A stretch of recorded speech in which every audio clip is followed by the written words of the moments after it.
Next we have Tom Limes. Tom is a consultant who, in his former life, was a financial correspondent with Reuters.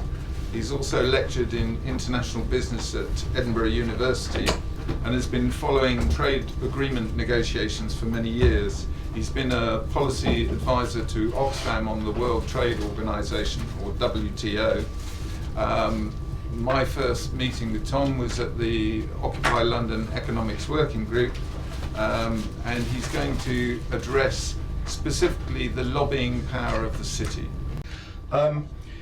What I'm going to talk about is the lobbying organisations, who they represent, where they're based, how they're interconnected, how they operate.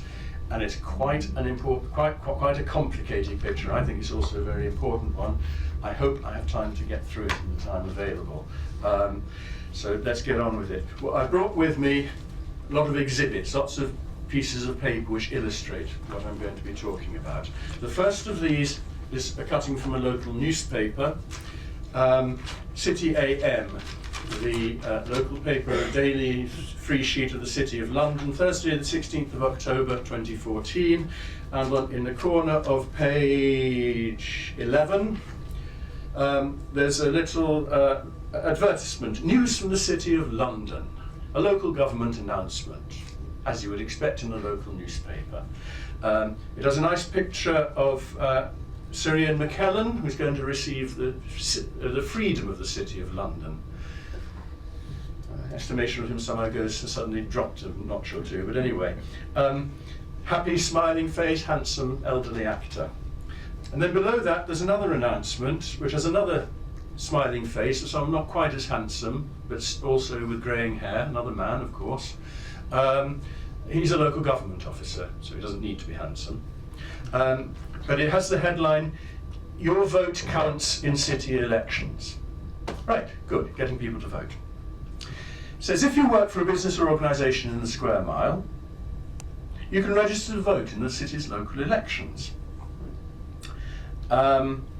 And it encourages people, the City of London Corporation has sent voter registration forms to businesses. Please complete and return the form as soon as you can. Mark Boliat, the city's policy chairman, pictured, that's this gentleman with the smiling face, he says, votes from city workers, interesting use of that word I think, votes from city workers can influence how our services are provided.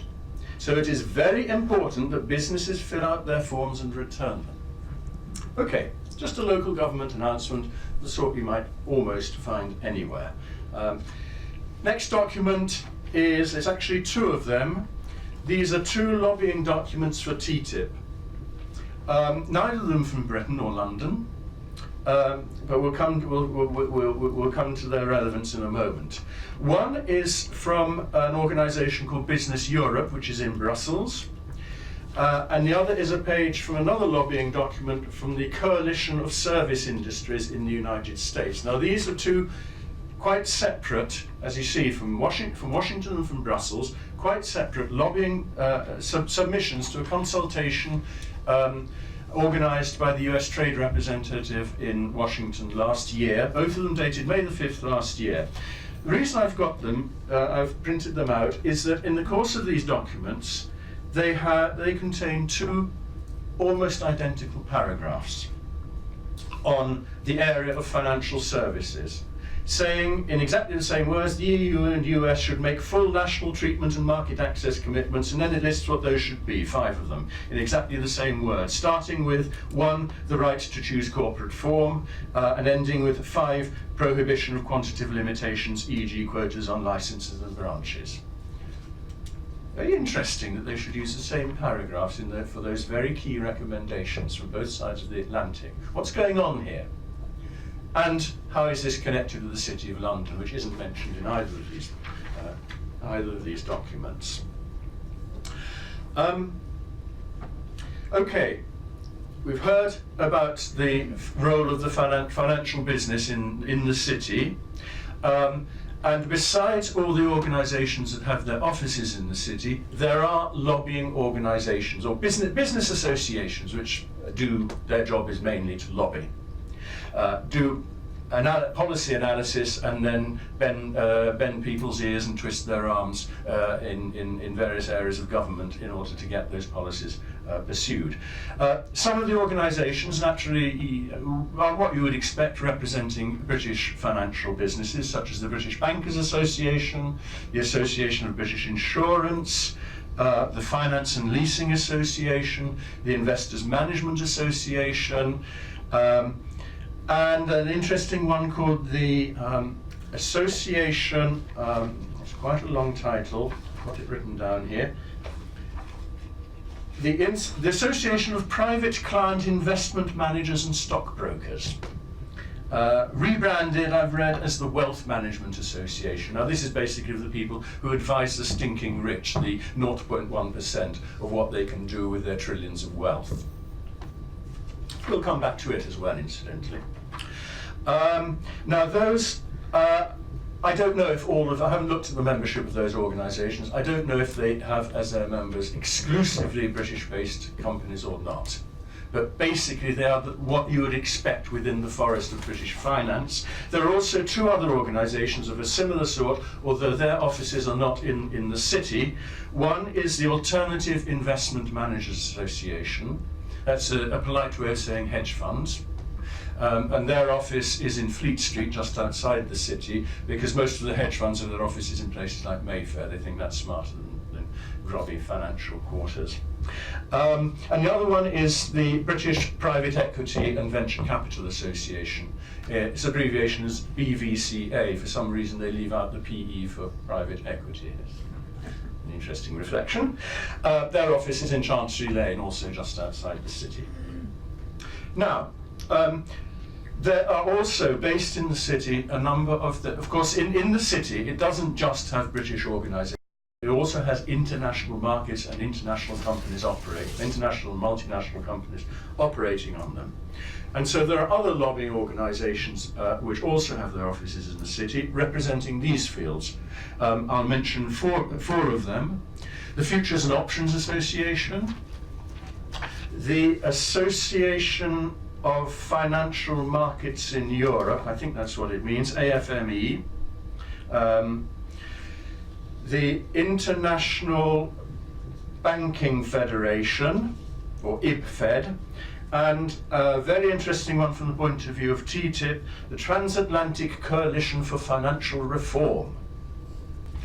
IBFED, the International Banking Federation, says the countries represented by the Federation collectively represent more than 18,000 banks with 275,000 branches, including around 700 of the world's top 1,000 banks, which alone manage worldwide assets of over $31 trillion. The Federation represents every major financial centre, and its members' activities take place in every time zone. So again, a weighty organisation. Now, so these are the organisations. What do they do? Well, they produce lobbying documents. These are some of the organisations, I should say, particularly the ones that are actually based in the city. They produce lots and lots of documents. Not just on their own, I'll show one or two which come from individual organisations, but they also operate jointly. So I've got here, for example, one which the AFME put its name to, alongside 14 other organisations from various countries, mainly around Europe, but also including SIFMA, which is an American organisation, including Sweden, France, Spain, and so on. So they operate together. Also, though, you also find that now these are member organisations. I said the British Bankers Association, the FME, and so on. They have their individual members, which are corporations or banks. They, though, themselves, these member organisations then form, if you like, higher level organisations between themselves, so that the Transatlantic Coalition for Financial Reform, which used to be the EU-US Coalition for Financial Reform, on financial regulation, I got its name wrong, on financial regulation, It lists its members. I've got a document here from June 2012 called Interjurisdictional Regulatory Recognition. It lists its members, and there are 11 of them, yes, including the American Bankers Association, Securities Association, the AFME, and the Global Financial Markets Association, which is another very big one. I haven't actually found out its address. I'm not sure if it's in the city or not, but I'm sure it will have an office there. The British Bankers Association, the Futures Industry Association, in other words, all of these gang up together to form a bigger overarching organisation. The GFMA, Global Financial Markets Association, now it, as I said, is one of these overarching associations which includes in it the AFME for Europe, a body called ASIFMA, A-S-I-F-M-A, I've forgotten what it stands for, but it's in Hong Kong, basically that's for Asian finance, and SIFMA, S-I-F-M-A, which is in New York, and it's the equivalent of AFME for the United States. So GFMA represents basically the whole of the world's finance in all the main centres in Europe, Asia, and the United States. And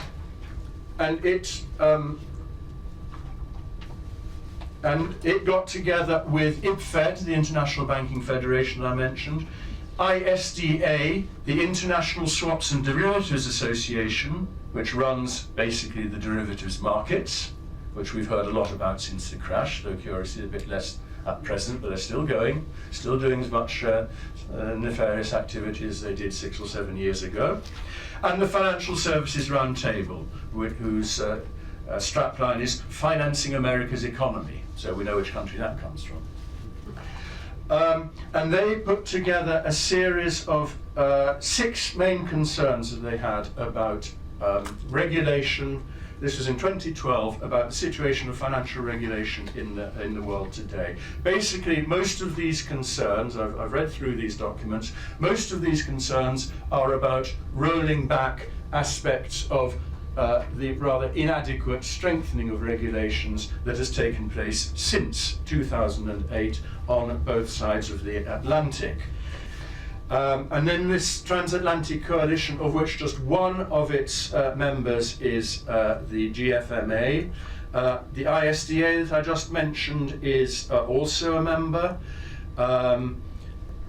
The British Bankers Association, as I said, the Futures and Options Association, they're all represented in this transatlantic thing. SIFMA, it says here, which I mentioned earlier, the Securities Industry and Financial Markets Association in the United States, the Swiss Bankers Association, they are all here.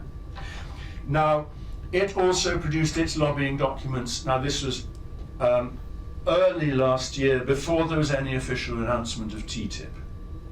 There were consultations by the European Commission at the end of 2012 and by the American government, the US Trade Representative in May last year, which all these organizations put submissions to. Very few non-business organizations did, in the sense of civil society organizations. Very, very few did, basically because I think they knew nothing about it. One or two of them did somehow get wind of it and put something in. But that is the basis on which TTIP was drawn up, the people that were consulted, both by the European Commission and the American government. Now, the transatlantic thing, as I say, previously called EU-US Coalition, it was set up about 10 years ago. And it put in its submission last year, but it also at the same time resubmitted a document called Mutual Recognition, Exemptive Relief and Targeted Rules Standardization, the Basis for Regulatory Modernization. Now, this was a lobbying document, a policy document that it had first published in March 2008. 5 years later, it resubmitted it to the American government ahead of TTIP, something to inform TTIP, as though nothing had happened in international finance since March 2008. In other words, quite calmly, nonchalantly, going back to the pre-crisis agenda, saying, this is what we want, it doesn't matter what's happened in between, we want these forms of deregulation. My next document is another lobbying document called Proposals for the Implementation of the Volcker Rule, which the banks absolutely hate, because it stops them putting their money in our bank accounts to do their own pieces of gambling with. Now this is comments from something I haven't mentioned yet, the International Regulatory Strategy Group. It says at the bottom, the International Regulatory Strategy Group is a practitioner-led body comprising leading UK-based figures from the financial and professional services industry. Practitioner-led, okay, that's what we've been talking about. However, at the top it has two logos. One is that of the City of London. The other is of a thing called the City UK Partner in Prosperity. It is an advisory body, it says further down at the bottom, both to the City of London Corporation and to the City UK, which is an independent practitioner-led body set up to coordinate the promotion of the UK-based financial and professional services industry. Interesting. So what are these organisations? City UK, well, I've got a blog here from February this year, written by someone called Richard Normington, with a headline, "Without financial services, the TTIP could be made to look a monkey." It describes a Senate hearing in Washington where the ambassador of the European Union followed an American speaker with the newly released text of the European Commission on the topic of financial services and TTIP. And he goes on, "This reflected so closely the approach of the City UK that a bystander would have thought it came straight out of our brochure on TTIP." How do they have such influence? Well, then, and what is its relation? Well, as it's got its name on this thing of the IRSG, International Regulatory Strategy Group, which does this kind of very high-level analysis, policy analysis and lobbying, and it sends its lobby documents to all the right people in the European Parliament, the European Commission, the American government, and so on, and the Bank for International Settlements, and so on. Well, at the bottom of this report that I mentioned, it says it gives the IRSG Secretariat with an email address at cityoflondon.gov.uk, address at the City of London at the Guildhall. Ha! Look on the RSG's website. Okay, I'm just concluding. Got to explain what the RSG is because it is absolutely central. IRSG Secretariat, it has 5 people financed by the City of London, and yet it describes itself as practitioner-led. 2 of them in Brussels, 1 in London, and 2 people in London who are paid for by the City UK, which is basically a PR outfit, much more public than the IRSG. The IRSG's council, page here, long list of members from the likes of Barclays, Clifford Chance, the lawyers, HSBC, Lloyds Banking Group, Lloyds of London Insurance, and so on. All those city organisations, many of them also not British, about half of them. Allianz, Bank of China, Bank of Tokyo, Mitsubishi, BlackRock, BNP Paribas, Goldman Sachs, and so on. And also some of these lobbying organisations like the AFME and the ABI. The chair, Rachel Lomax, former Deputy Governor of the Bank of England. Deputy Chair, familiar name, Mark Boliat, the man whose name was on that advert about registering to vote. Also observers from HM Treasury, the Foreign and Commonwealth Office, the BIS Department, in other words, the government, in here in what is essentially a lobbying organisation. And also the Prudential Regulatory Authority, the Financial Conduct Authority, and the Financial Reporting Council. Those are the new regulatory bodies for the financial sector. They sit in on these crucial meetings of the council of this organisation that wants to look at how banking regulation forms. And David Cameron said he wanted to reduce the power of lobbying in British government. Ha ha ha ha. He must have a very good sense of humour.